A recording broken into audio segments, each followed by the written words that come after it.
So this video is for Shelley and Aaron, who unfortunately couldn't make it to last week's wine club, which also is this month's mixed 6 subscription pack. And they have finally inspired me to get my videos out there. Normally I do videos to help myself study, or especially when I'm studying wine, I video myself and then I play them when I'm in the car or at night, and that's where I find I sort of keep information much better than if I do the normal sort of studying and writing and talking aloud. I find videos really stick to my mind. Anyway, so this month's wine club comprises of all my finds from around the world. It's titled Jemma's Moreish finds. However, one thing was very clear is that the fact that I adore South Africa and I adore Spanish wines. And then there's one odd cheeky Malbec in here as well from Argentina. But here's to you, Shelley and Aaron, for letting me do, well, not letting me, making me do this video, because I couldn't let you miss out. You've been one of my top fans at Wine Club. I don't think you've missed a wine club since they started about 2.5, 3 years ago, is it now? Once a month at Fantail and Turtle. So the first wine of the evening that we started off with is this beauty. So I'll put the label lovely and close on the bottle. It's a gorgeous label, and yes, I am a sucker for labels. It's the Cap de Pardals by Moreish. And it's made with a really exciting but extinct grape called Mando, from the Panedes region in Spain. And it's a pet nut. And normally when I pour sort of pet nuts at tastings, I get a mixed response. Most people can't really get their hands around the sort of flavors of natural wines. But I find that pet nut itself is a really, really good introduction to natural wines. It's not like tasting a freshly skinned rabbit straight off the bat. It gives you a bit of a chance to get there slowly. The reason I love this pet nut, and especially on the night, people really, really loved this, and I was quite surprised. It had a touch of sweetness in, and it was a borderline rosé, so a borderline rosé sparkling made from a red grape. But it was just so easy to drink and enjoy, and I think that's why everybody loved it so much. This was my top selling wine of the evening. So yeah, let's talk about Moreish. Now, he is the wine grower, if you can imagine a wine grower with passion in his heart. He tends to his vines, not just the vines, he tends to the land. He's really a sort of pioneer in his industry in Spain. So yeah, he tends to his vines with passion, wisdom, care, and that's all part and parcel of the finished bottled product, which is a bottle here of the sparkling Mando. And I must say, all his drops are delicious. They're soulful. You can taste the sort of passion and love that has gone into every bottle, and they really showcase his talent and his pioneering spirit of breaking tradition. And I love winemakers who break tradition. Why? Because, I mean, there's nothing wrong with classical and old school. I love it, and there's always a time and a place to have it. But finding these winemakers who are sort of pushing the boundaries and doing things differently makes me excited. And that was one of the first sort of reasons I myself got into wine and wanted to learn more about wine, because wine from a glance is quite upper-lipped and quite stiff and, you know, very formal, and everybody swirls their glasses.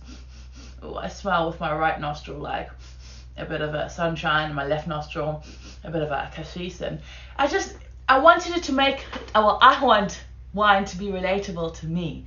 So I guess that when I found these young, exciting winemakers doing things differently, I'm like, oh, you for me. Let's listen, let's taste, let's learn. So he creates, all his wines are biodynamic, made from organic grapes. And in our next video, we're going to talk about biodynamics and organics and what they are. Because if I start talking about that now, it's going to take me another half an hour, and I don't want this video to be too long, because I want to keep you sort of listening. And another thing is, because it's my first video, I've been a big fan of Sailing La Vagabond, which is this awesome sort of YouTube channel that follows his family around the world on their yacht. And one thing I learned from them, what they told me, is your first video is really cringe, second video not so cringe, third video not so cringe, and basically you're working towards making all your videos uncringe worthy, which is what I'm going to try and do here. So excuse the cringe if there is any. So yeah, let's go back to what he creates. So he creates biodynamic wines with minimal intervention that are, and I must say, these are fast becoming the new era or the new wave classics of a modern Penedès region in Spain. And now you might be thinking to yourself, so how is he breaking tradition then, Jemma? Tell us. Well, let me tell you, he's breaking over 500 years of his family's tradition. And in a good way, not like a really, really bad way. So his family used to sell all their grapes to the really, really big cava houses. Now cava is Spain's sort of offering of sparkling wine made in exactly the same way as champagne, so it's very high in quality.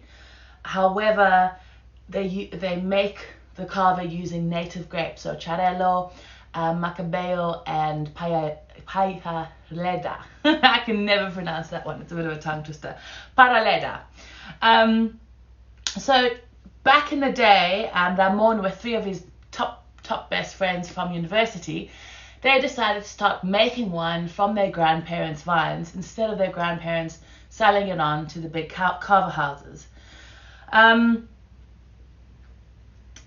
these wines were called, well, the label is called Muscandi, and you'll find that I use Muscandi a lot in my tastings. And if you subscribe to my my wine dispatch, the wine subscription, you'll often get a cheeky little bottle of Muscandi in there. I really love these wines. They're made respectfully, they're made with purpose. They show off the grape to its sort of podium level. There's no crazy manipulation in the winery. They really use the grape and the grape juice to its purest form, and have as little to do with the sort of winemaking process as possible, to make a very pure wine. Another thing they do very, very well is they basically bring back near extinct grapes back to life, which is some feat on its own. And that's something else we'll talk about in the future, is what are the grapes that people are bringing back, and where in the world people are bringing back these grapes. Because I'll never forget, I spoke to a winemaker in South Africa, Ibn Saadi, and he said to me, you know, if you travel from Lisbon to Bordeaux, for example, you'll fly across 14,000 different kinds of grapes. And then when you come to South Africa, or you come to New Zealand or Australia, you'll come across maximum 15, 20 grapes. And why is it so boring? Why can't we be drinking a different grape every day? Which is what I'd love to do every day of my life. But that's just something to think about there. So going back to the wine, because I can often go off on a tangent. Yeah, so he brings back these extinct grapes. He farms biodynamically using organic grapes, and he makes wines that are good for the soul. You can just taste it's good for you. It's like good wine is like medicine, you know. Anyway, so more recently, after bringing out Muscandi with all his friends, he has brought out a label under his own name, which really, really focuses on a whole new level on natural wines, minimal intervention, biodynamic, no sulfites being added. And he also explores making sort of natural wines with these extinct grapes, which is something I find very, very interesting. One of them being the Cap de Pardals. And oh look, it's got such a gorgeous, I don't know if that's blurry or not, but such a gorgeous top as well. It's just a stunning bottle. It just looks beautiful. I love the blue as well. So Cap de Pardals is a pet nat. So otherwise, it's also known as pétillant naturel or method ancestral. And let me tell you, this is one of the oldest ways, if not the, I probably think, actually I'm pretty 100% sure, this is the oldest way of making sparkling wine. It's inexpensive, but it's pretty risky and pretty tricky to make. and it's difficult to control when you're making this kind of wine. It relies on spontaneous fermentation. So the actual wine only undergoes one fermentation. So what the winemaker does is he'll pick the grapes, he'll start fermentation. What I mean by spontaneous fermentation is that Ramon only uses the wild yeast that is already found on the grape. So there's no extra inoculated yeast added to the grape juice. The yeast that is already present on the grapes is used to make the sparkling wine. Now you know why it's a bit risky and a bit hard to control. And what happens then is he sort of stops it. Well, winemakers can choose, but he stops it, let's say, halfway through the fermentation process and then bottles it. So by doing that, the fermentation carries on in the bottle. And if you know the chemical equation to why we love wine so much, it's because of the alcohol in it and the flavors and the terroir and all that jazz as well. But it's the alcohol. We love the feeling that alcohol gives us. And the chemical equation is sugar plus yeast equals carbon dioxide and alcohol. Carbon dioxide being the bubbles or the sparkles or the mousse, whatever you like to call it, in sparkling wine. So going back to the sort of the history of pet nat, legend has it that back in the 1500s, monks were mainly making the wine. And one day at a monastery, monks were praying, and they suddenly heard crash, bang, tinkle, stir, pop, fizz, sparkle, whoosh in their cellar, and ran down and found that some of their bottles had actually exploded. And so what are you going to do with the bottles that haven't exploded? You're going to taste them to see why the other bottles might have exploded. And what they discovered was a slight sort of fizz or sparklingness to these wines. And that is how sparkling wine was first discovered. Or should I say born? Because then we had sort of the French take it on and sort of work it towards champagne or method traditional, which is where two fermentations take place. And then you've got the likes of Prosecco, you've got the likes of method Cap Classique coming from South Africa, method traditional in Australia, New Zealand, and the USA, Cremant, you've got Franciacorta from Italy. This is all over the world. Winemakers have embraced sparkling wine and made their own sort of offering. But let's go back to the pet nat. So this pet nat, and why do I love this wine? It's made from the Mando grape. Now I wrote down a few other names for Mando the other day because it's a grape known by many names. Some of them are Garo, Galmeta, Mando, Mandon, Monele, etc. So as I said before, it's a borderline rosé. As it is made with a red grape, I'm sure the skins are somehow involved for a little tiny little period of time because it's beautifully sort of pinky, like a dusky pink in the glass. It's made with native grapes, which is the Mando. It's wild fermented, like I mentioned in the pet nat making process. They use the yeast that's still in the skins. The vines are grown in a biodynamic way, which we'll explain in the next video. And it's just pure good juice. And it has the perfect kiss of sweetness. Think watermelon, raspberry coulis, sort of breezy lavender, fresh, like fresh red cherries, like Otago cherries, but not too dark. It's just the little like tinge of sweetness you get as you bite into cherry. I think of it like a cherry souffle almost. That sort of describes it pretty well for me. And we've got a little tinge of mandarin skin going on as well. It was a firm crowd favorite at Wine Club, and I'm sure you will enjoy it too. There's 2 more wines from Ramon at the moment available on my website if you want to explore more. But enjoy it. Okay, so next up we have a Chenin Blanc, which is made by Badenhorst Wines, and they're located in Swartland in South Africa. It's another natural minimal intervention wine. Gorgeous label again. I'm a sucker for labels. Never click that. Beautifully sunshine yellow. And at the back there's something funny. It says, don't drink and walk on the road. You may be killed, which is quite a bit of fun on the back of the bottle.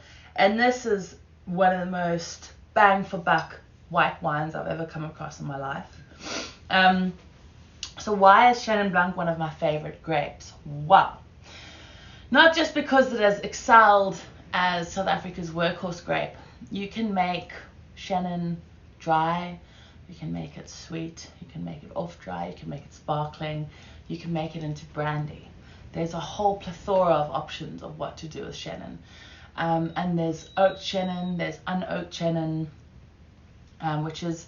it's a delight to try, and therefore there's always a Chenin for anyone, and for everyone. So always find yourself a Chenin you love, because I put my head on the block, there is a Chenin that you'll love. So it's just as diverse as Chardonnay, but I also call it like a chameleon sort of grape, as it's adaptable to so many different kinds of conditions and soils and weather.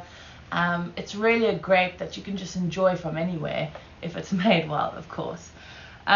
So like I said before, I really love South African wines, and I might be very biased in saying this, but if I gave you a bit of history of Chenin, so traditionally it's from the Loire region in France. However, I think it's really found its spiritual home in South Africa. And it has it all going on. So you can have it from bone dry to intensely sweet, light to full-bodied. You can have it fruity to earthy. You can have it still to sparkling to spirited. Like, there's so many options. So there must be a Chenin for everybody. So don't tell me you don't like Chenin. This Chenin is from the Swartland. So why is it special? Because it comes from really old bush vines. So forget the trellis, beautiful, windy sort of vineyards with rose bushes on the ends, and think of really like rugged, Edward Scissorhandy like sort of vines that protrude from the earth, and they're really thick and knobbly, and like think of a druid's hand, you know, sort of coming up from the soil. That's a bush vine. And so these bush vines were grown in the 1950s and 1960s. And when the Swartland is hot, so the reason why these vines have survived to this day is because all the leaves on top of them created such a good canopy for the grapes, and they never let the grapes be burned by the sun, and the sun never burnt the fruit. The vines are unirrigated. These grapes are hand harvested, and let me tell you something, the juice is good. And this Chenin, like I said before, is made from Badenhorst wines. And the soul and heart behind Badenhorst wines is a guy called Adi Badenhorst. So him and his cousin Hein bought it was a really neglected property. Last used, I think it was in the sort of the 1930s. And they brought it back to life. That's another theme you'll see as we talk through all these wines. A lot of these winemakers are bringing quite a lot of things back to life. But they wanted to make wines natural wines in the traditional sort of manner up there in Swartland. And there's a funny thing on their website that, it was an article I read, I think, that said they are biodynamic and they're good looking lacquer manner. And again, biodynamic or biodynamic. We'll chat about it in the next video. If you got that pun, you got that pun. I congratulate you. Anyway, so they are part of the Swartland Revolution, which is a group of cowboys that have put this new exciting region called Swartland on the map for South Africa, producing world-class wines, giving South Africa France a real run for their money, and other more known regions in South Africa a run for their money too. So basically what they did is by forming the sort of Swartland independent you could call it a group of cowboys for for, let's call it a group of cowboys, I like that word.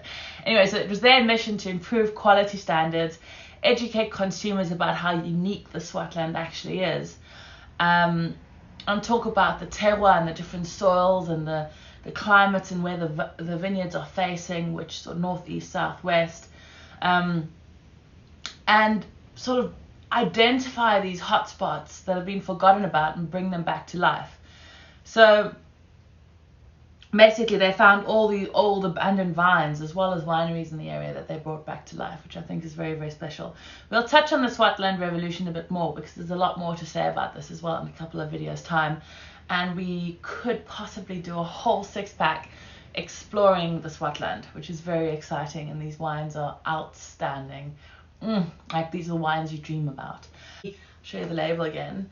The best bang for buck white wine you can buy. The 2020 vintage is much fresher than the other ones I've tried. It's full of zing, zesty acidity, but that's that Chenin acidity that really stands out, and that's why I love Chenin Blanc too. It's lovely zingy acidity, just right peach, melon, almost a bit of clotted cream. I think that's the lanolin-y sort of vibe I'm trying to get at. It's more sort of clotted cream. It's just an unctuousness, and not an unctuousness as much as a sweet wine, but there's just something that just is moreish on the palate. It's just, you want it to go around one more time before you swallow. And one really interesting fact about this wine is the yields that come off these vines are the same as the yields in sort of Premier and Grand Cru Burgundy, which is where one of the most expensive wines in the world come from. And this is about 4 tons per hectare. So I just don't know how Adi Badenhorst does it with such ease. Like, he doesn't even try. He just brings out these wines which are incredible. With, he must just be super talented. He's a druid of the Swartland. Anyway, so this is a perfect occasion, or a perfect wine for any occasion. I really, really hope you enjoy it. Okay, so next up we are going to be moving on to our red wines. And to start off, we are going to have an old vine Garnacha. And this is sort of carrying on from the previous theme of old vines in the Swartland. We're now just going to hop on our boat, use our arm strength and paddle all the way to Spain. And unfortunately I can't show you the bottle because I've sold them all. There's nothing left. It was another really popular wine. I dropped off a bottle this morning actually, with some other wines for someone who loved it so much. It's their second order, so I thought I'd have a bottle to share with you, but I don't. But it's a great bottle. It's a lovely label, nothing wrong with the label, but more importantly, let's talk about what's actually inside and what's in the juice. So as I said before, we're keeping the old vine theme going on. And old vines, I don't know, some people are a bit skeptical. Some people say that old vines sort of lose their productivity with age. But I wholeheartedly believe that it actually increases the concentration of the wine. And the yields bear more complex, concentrated, intense wines. And when it comes to red wines, this is what I love. So old vines tend to be really special because they are over sort of the 50-year-old sort of benchmark. So you can imagine their roots run really, really deep. Ripeness is never a problem. And these are all pros of old vines too, so remember. So roots run deep. Ripeness is no problem. They take care of themselves. I mean, this sounds like a grape anyone should have in their life, right? And it sounds like they have their head, these grapes have their head screwed on pretty well. What's there not to like, you know?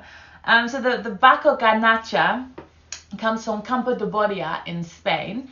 Its style is bold and beautiful, which is a lot of these wines I've chosen tonight, I must say.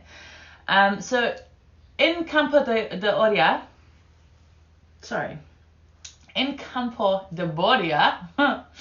in Aragon, the climate is either one end or the other. I mean, it's not as bad as Auckland sort of weather where it's 5 different seasons or 4 different seasons in every day. And this really helps the Garnacha grape sort of ripen It stops any sort of diseases or any infestations going on in the vines, and brings out a really quality, pure sort of Garnacha grape. So Campo de Bordia is also known as the Great Empire of Garnacha. And by the way, Garnacha is the same as Grenache. So you could just be saying Grenache. But in Spain they say Garnacha, so we'll say Garnacha. And they call Campo de Bordia the perfect home for Garnacha. Why? When you look at Garnacha the grape, it's very much like Pinot Noir. It's thin-skinned. And it sort of needs a bit more loving, a bit more tending to it.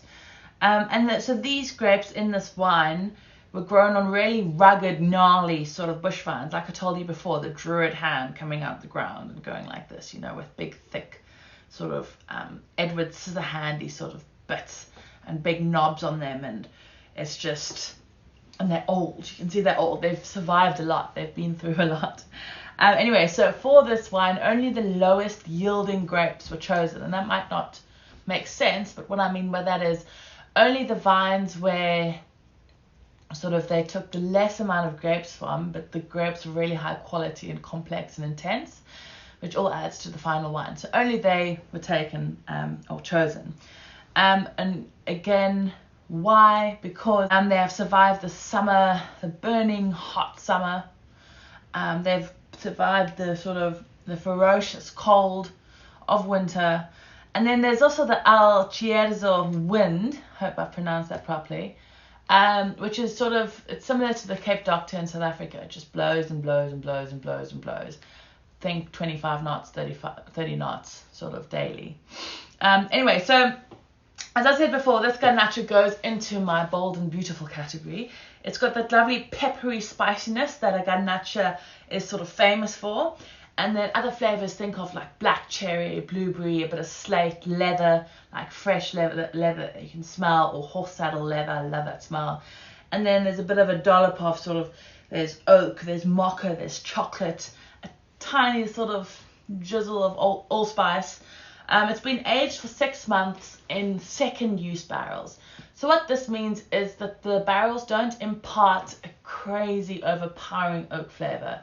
The oakiness that is imparted is sort of just right. It just completes the wine, fills your palate, and has a really, really good finish. And now another reason I love this wine is it's made by a woman called Pamela Geddes. Now she was actually she's from Scottish descent, and she used to research whiskey. What a dream job. And from there on, she went to work for Penfolds in Australia. And from then on till now, she has worked for some of the best brands in the world in terms of wine. Torres, Miaman in Chile. She is highly sought after. And she's she's working with the prestigious wine names in the world, becoming a prestigious wine name or idol herself. She knows what she's doing. So this wine, it knows what it's going to do to you too. It's a delicious drop. Crunchy Garnacha with a bit of a sort of elegance to it. Delicious with tapas. Let it decant for a while, maybe, if you can. If you can't resist having a glass straight after you open the bottle. In fact, most wines could do with a little bit of decanting. It also just heightens the whole experience of drinking wine when you open it, pour it into a decanter, wait a little while and drink it. Enjoy it, drink it, sip on it, and tell me what you think. So next up, we are moving to Argentina. And we have the Llama Malbec. Again, it's old vine. Noticing a little theme. Jemma loves old vine wines. Must be their intensity and their complexity and their bold and beautifulness, I think. My dog's looking at me like I'm crazy. She likes wine too, by the way. Not a lot though, just a little sniff. Anyway, so going back to the Llama Malbec. So it's made by Velasco de Baquedano, and they are in Mendoza in Argentina. The grape is 100% Malbec, coming from 111-year-old vines, which sort of tops the ages of all the other vines we've tried tonight, let me tell you that. And so it should, because it's a red wine. So you're expecting a little bit more from reds. They need to be a bit more complex, you know. Anyway, and sticking to the theme also of winemakers who started off with spirits interests, i.e. Pamela Geddes starting off with whiskey, this story starts off with spirits too. So the founder, Juan Velasco, his family were, I can never pronounce it properly, pajaran, which is like a slow berry infused anise sort of liqueur. Anyway, so he was born to this family of distillers back in 1831, and they were known for sort of carving a niche for pajaran in Argentina. In late sort of 1980s, Juan decided to sort of delve into the world of wine, and he bought a vineyard in Spain. Unfortunately, Spain didn't really do it for him, and he fell head over heels in love with the grape Malbec, because of course Malbec is one of the noble grapes of Bordeaux. So if you're drinking a Bordeaux blend, more often than not, there'll be a percentage of Malbec in the blend. And I think he felt Malbec needs its own sort of platform, and he felt that Malbec could be sort of served on its own, didn't need to be a part of a blend, you know, could stand up on its own 2 feet. It's getting old, old and wise. Anyway, so he got the iconic Bertrand Bordel, who was the winemaker for Chateau Mouton Rothschild, who I think in his time got 2 or 3 100-point scoring wines, which is pretty impressive. And I know I always tell everyone at Wine Club that don't listen to critics and don't let them tell you what to drink or what not to drink. Drink what you love. Why do I have this opinion? I have this because I remember, and this is just one experience, I went to Spain and I brought a delicious sherry for my granny, Oloroso, and she tasted it and she was like, that's nice, but you know what she wanted me to go buy for her next time? The same medium cream 750ml bottle of sherry that's sort of quite sweet, cheap, and widely available. So don't let anyone tell you what you should and shouldn't be drinking. Drink what you love. Your life is too short to drink things you don't like. So if you love it, you love it, and if you love it, you drink it. Anyway, so they started searching Argentina for this parcel of land, and I think the search went on to close to a decade before they found the vines that today are in this bottle of Malbec, and that's pretty special. So they searched far and wide in Argentina, and during the search, they went into the Luján de Cuyo area, and then they found the little district called the Agrelo district. And now to this day, this little district is actually considered the sort of golden mile of winemaking in Argentina. It's sandy, fine-grained soils which rest upon sort of a silt and clay underlay. And these are considered the best soils in Argentina, and best soils for Malbec as well. So the actual vines where the Llama Malbec is made are surrounded by the Andes. They're fueled for the Mendoza River. So imagine natural irrigation, which is pure. They don't have to sort of get the water tank guy and to come fill the water tanks and irrigate their vines. This is pure Andes water rushing down the mountains. And then you can really tell that Malbec sort of thrives in Luján de Cuyo because the color is inky, so the color runs deep, and the body of the wine is balanced. There's really good acidity, and there's a freshness and a fruitiness, and it's not so grunty and brash in your face as some Malbecs can be. It's a bit sort of more poised and elegant. And I don't know, you can almost just imagine these vines at the bottom of the Andes. You can, like they're at the base of I think it's the Aconcagua mountains. And then you can imagine the snow melting, which provides, like I said before, the irrigation, the natural irrigation, which is pure. There's sort of llamas in the distance. And there's Lizzie Bourdain, who's the winemaker, making our Malbecs for us in the winery, doing what she loves. And the winery itself is just this beautiful building at the base of these snow-capped mountains. It's just stunning. It's really, really a stunning winery. And this Malbec was also given 91 points by James Suckling. And I know I stand to my word, don't always listen to critics, but there's two critics I wholly admire with my whole heart. And one of them is James Suckling and Tim Atkin, because they're both like exploring new regions, and they celebrate new regions, new sort of winemakers, new exciting ways of doing things, and they really embrace it. They're not stuck in their old ways as a few critics are nowadays. So if you want a cheeky bit of a tasting note for this Malbec, I'll give you a look at the label again. There's the cute little llama on top. It's fruity, fleshy style of Malbec. So it's almost got a signature sort of whiff of Bordeaux, because it's slightly restrained, it's a bit of elegance, it's got that sort of pure elegance in a glass. And the thick skin sort of Malbec grape turned into like a inky sort of wine that screams steak, or like a lean meat like ostrich. Even beef ribs would go quite well, because the acidity cuts quite nicely through the sort of fattiness in the ribs. So from tasting this, you will definitely see how Argentina saved Malbec, saved Malbec from the French, or saved Malbec from being just another grape in the Bordeaux blend, and why it tastes better in higher elevations. I'm not sure if I mentioned it, and I think that's how quaffable it is, because I got straight past the technical bits. But the vines for this are grown 3,330 plus feet above sea level. So this is exceptionally high altitude, which just contributes to the pure fruit and the great acidity that this wine really needs. So enjoy, let me know what you think. So next up, we have the Barista Pinotage.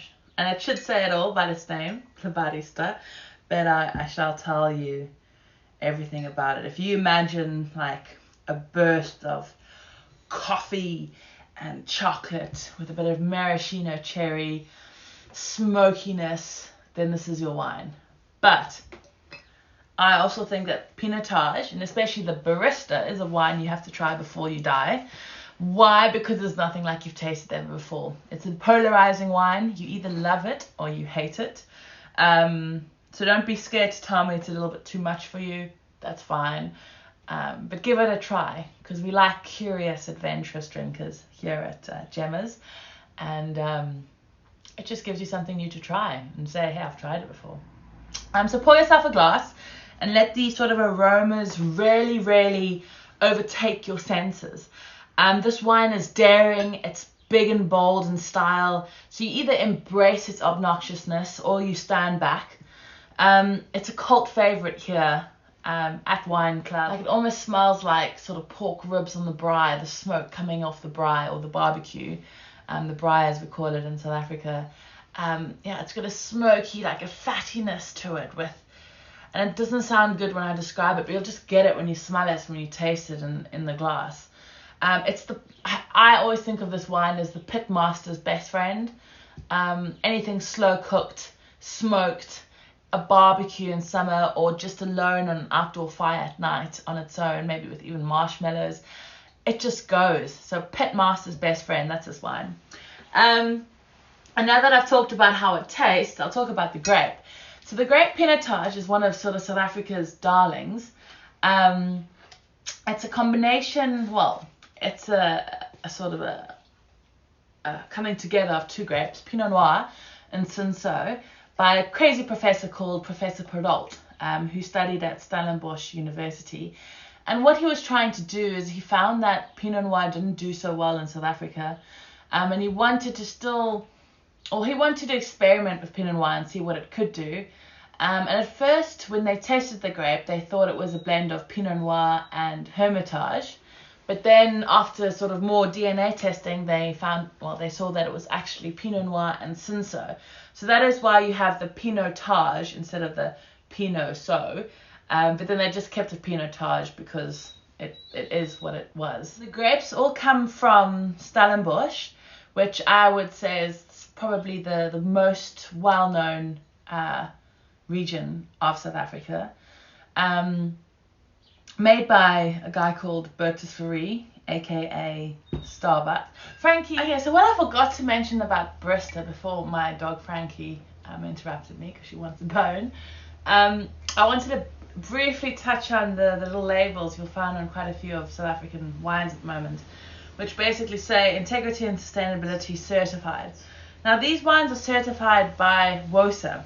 So we know that South African wines are globally sort of recognized for their really good quality, their character, but they don't just taste good.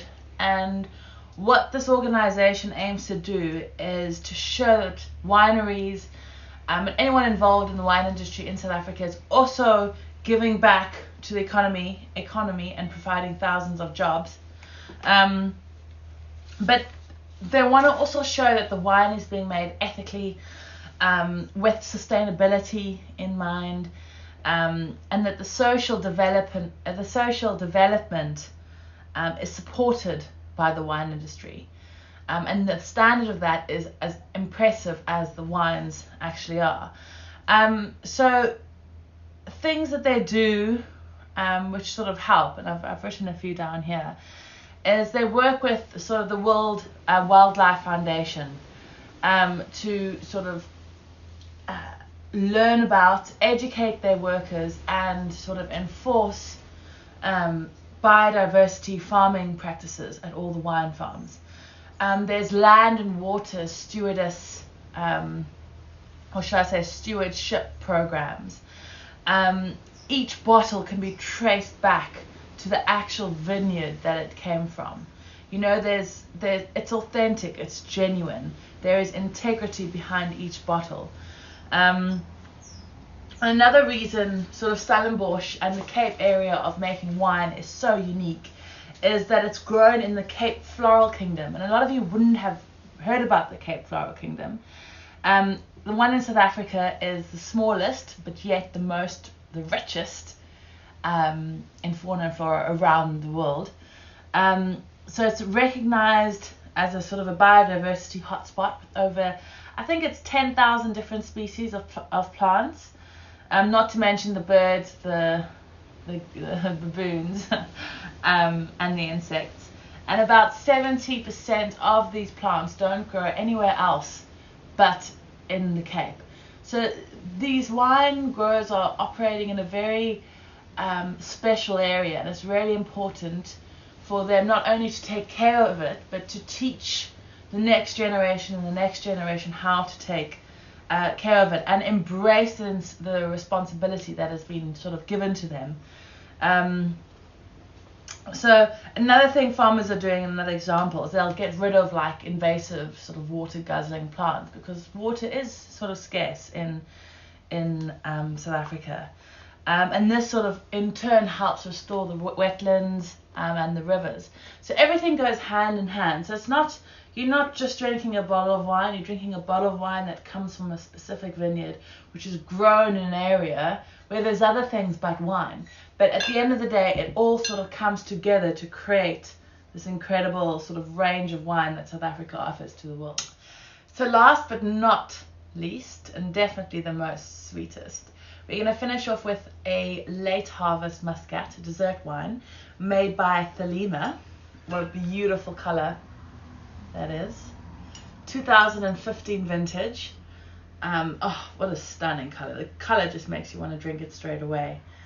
So I'd say this is a golden dessert wine. I definitely enjoy it on vanilla ice cream, or with vanilla ice cream, or with anything orangey or citrusy, or like sponge cakey, creme brulee, anything with a creaminess to it. It just goes together beautifully. But anyway, let's get back to the wine. So this wine is a golden, definitely golden, medium straw sort of colour wine. And it's got very typical muscat character. So the grape that is used is muscat. And so on the nose, think pineapple, citrus, apricots, a little bit of honey, maybe honeydew, and then there's a subtle sort of floral floraliness to it as well. And the palate is not as unctuous as many sweet wines, which is quite a breath of fresh air, especially at wine club. A few people said, oh, I'd never like dessert wines, but I love this wine. Why? Because it wasn't too much. It's sort of just right in terms of sweetness, and it isn't too unctuous and too cloying. It's not too marmalade-y, it's just right. So it's more zesty and citrusy and on this side of the scale rather than the unctuous mouth cloying side of the scale, if that makes sense. And when you talk about the palate of this wine, it's lush, but not too lush that it's cloying. It's just right, and it's the perfect way to end your night off sweetly, but not leaving the restaurant or leaving your friend's place with a really like heavy cloying sort of mouthfeel going on. It's just beautiful. It's elegant, it's concentrated, and a delicious wine to serve with soft cheeses, creme brulee, vanilla ice cream. The pineapple, citrus, apricot, sort of marzipan, almondy flavors really will complement those kind of desserts very well. So enjoy this, sip on it gently, sip on it with a loved one, sip on it with your best friend, drink it with good company. As I always say, wine is only as good as who you drink it with. And this is the last wine of the mixed 6-pack wine dispatch. And it was also the last wine from Wine Club last month. And Shelley and Aaron, I hope you've enjoyed this video. I hope you watched it to the end. If you have, well done. And if you've enjoyed this video and you want to try the wines, feel free to visit my website, jemma.co.nz, Jemma with a J, and you'll be able to find the wine dispatch. Click on mixed wine selection, and all these wines will be delivered to your door in New Zealand, nationwide in New Zealand. If you're anywhere else in the world, I'm sure you can just type the wine into Google and you can find it somewhere close to you to buy. If you've enjoyed this video, please like and subscribe. Comment if I've missed anything or if you'd like to add anything. I love learning every day. I like to be a bit of a current sponge, just sponging up everything I can learn about wine and people and cultures. I really am super passionate about it. And I hope you have a great day or night or wherever you are. And remember, it's never too early or too late to drink a good bottle of wine. See you next time. Bye.